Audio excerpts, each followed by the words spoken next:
In this video, DP Alton Chewning will demonstrate tungsten light and dimming.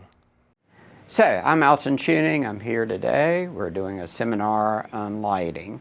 And today we'll talk about instruments, how to use instruments, what accessories go with the different instruments, and it'll touch on a lot of other things there. I got a question, Dave, for ask you first. What's a bulb? A bulb. A bulb. Is this a bulb? This lighting instrument? Yes or no? It's digital. What do you say? Yes or no? It's an LED. It's an LED, but is it a bulb? Yes. No. All right. So a bulb technically is the glass around a light that has a glass fixture inside of it, like a tungsten light. So the glass is the bulb, the lamp itself is the lamp, and this is a light or an instrument. Okay, so that's what we're talking about when we talk about lights or instruments. So we're going to talk about different types of instruments that are used in television, film work, and at any point, if you've got any questions, it's good to stop me and ask. And I believe we have one of our audience is going to serve as a model for us today, so we appreciate that. There are a lot of different types of light. Have you all been here for other classes? A couple? Do y'all remember talking about color temperature? So there's an inherent color temperature in a light, or in any light in the world. Daylight typically is something called 5600 Kelvin. We consider that blue. Even though when we go outside in the middle of the day and everything doesn't look blue, for photographic purposes we consider that as blue. Indoor lights we consider, generally speaking, as either somewhere in between blue and warm, like a warm color.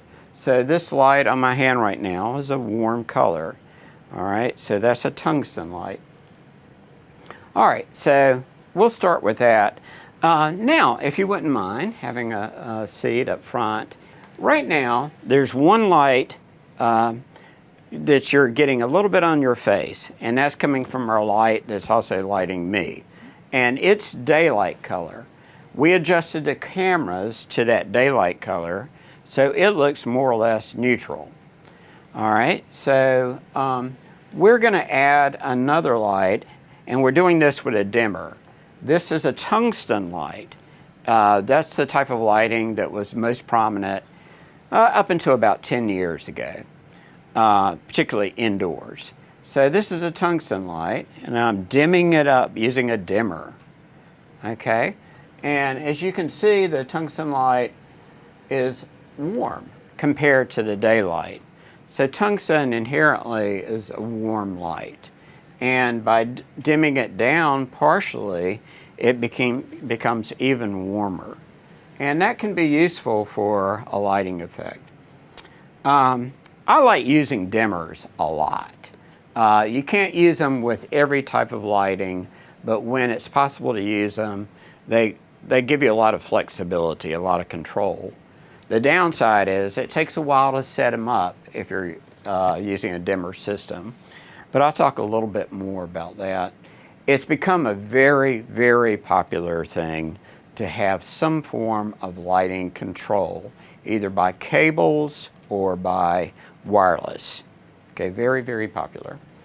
So this is a tungsten light. I can make it do little tricks. I can bring it up, take it down, all from here. If I didn't have the dimmer in it, I'd be doing something with the light itself.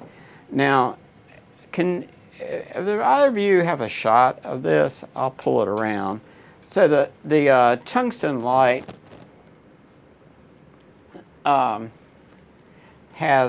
first of all, it's warm. It gets warm. It gets to the point that I don't want to touch it with my bare hands. I maybe, because it hasn't been on for very long, can touch it, the barn doors. These little devices on the front are to channel the light, to take it off of places you don't want it. So one thing you'll quickly discover when working with tungsten lights, this is the first piece of gear you should ever buy, and that is a set of gloves, okay? They're very useful for hot lights, but they're also useful for carrying around heavy equipment so you're not skinning up your hand all the time. Leather gloves, not cloth gloves. Leather gloves. First thing you should buy, if you only show up on a set with one thing, maybe a water bottle, and leather gloves, right? So, when you set a light, I'm going to spin this contraption around so we can turn on the light again on you.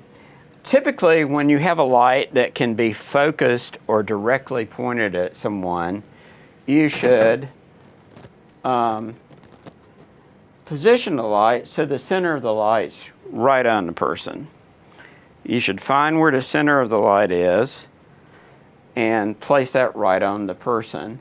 And then if for whatever reason you want to change it and move it around, you can. This also has a spot flood on it. So I don't know if you can see this in the wide shot, but I am spotting it, and you can tell by the shadow behind her, I'm sorry, your name again? Kari. The shadow behind Kari, whether I've got it pointed directly on her, like I'm off of her now, I'm on her chest.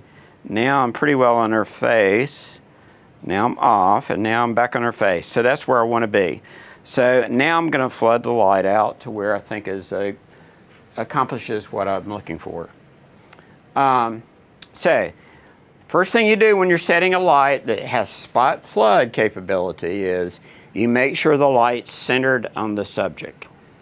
And then you adjust the light by making it wider or tighter or whatever. But it has to be hitting in the right place. If I have it too high, I'm spotted up on the ceiling and not on her. One other thing with tungsten lights is they use more electricity. So you have to be a little more careful about plugging in larger tungsten lights into household circuits, because you can throw the breakers and draw too much power from the circuits that are available. But they're great lights. This is what's been in use since probably, I don't know, the 1920s through the 2020 or 2015. And they're still widely used. I've got friends a friend that works in Hollywood, and we ask him, you know, do you still use tungsten lights? Because LEDs have become so prominent. And he said, no, most of the movies I work on are lower budget, and we use LED light. The movies that use a lot of tungsten light are the big budget movies, the ones that have all the money in the world. And they'll use mostly tungsten indoors in studios. All right, so that's the tungsten. Click on the next video to continue. New videos drop every couple of days. If you like what you see, like and follow us on our social media channels. And everything is downloadable for free on our website, ruchiproductions.com.